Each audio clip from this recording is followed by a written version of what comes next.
If you've been following along, you probably know that I was planning on going on a trip after getting married, and we got married, but the trip, we got one leg into the multi-leg trip and ended up coming back here to Florida. Birds weren't as noisy when I was setting up the camera.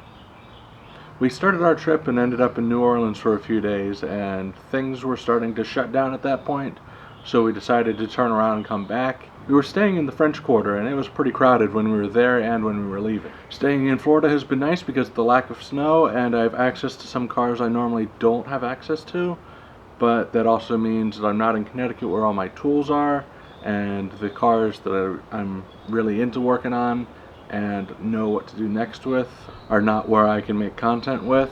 I don't have my main editing rig, so I don't have access to a bunch of the back catalog and stuff that I haven't edited yet, so I haven't had a whole lot of great content to put out recently, and I'm still kind of struggling with that. Not that I don't normally put out a bunch of simple job videos, but to get that weekly video out has been a struggle. And you may have noticed that I put out 2 videos on some of these weeks, and I feel like those videos just aren't strong enough on their own. And also that go-kart race being released one week and then the next week having just the no commentary version out.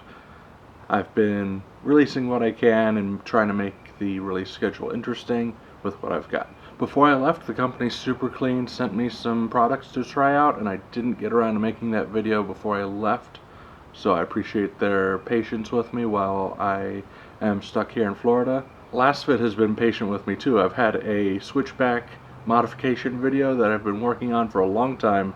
In fact, I don't even remember how long it's been, but they haven't been like saying, hey, you need to get this out. I've been working on it, and well, not recently because that's in Connecticut and I'm here in Florida, but I've been working on it until I got to Florida, and it's going to be one of the more interesting videos out there. I don't think anyone has actually done this on YouTube before.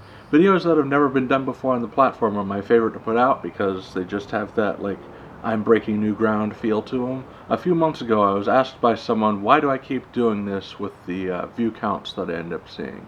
And I'm sure it's no big secret to anyone that I've got over 5,000 subscribers right now, and videos are lucky to get 100 views in a week after they come out.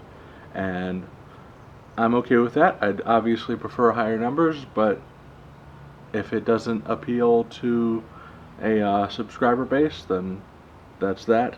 I would like to make videos that appeal to the subscriber base, but a lot of what I make is evergreen videos, which means it's supposed to sit there and exist and people come to it gradually over time, and that works for a lot of videos. One of the videos that is an interesting example of that is my mold cleaning removal video, and that I just made on a whim. I wasn't expecting it to, like, maybe even, I was thinking maybe by this point 10,000 views at most. It is currently my most viewed video on the channel. It's got over 100,000 views on it, and like I said, it was almost pretty much made on a whim. We just happened to have a truck that had that problem.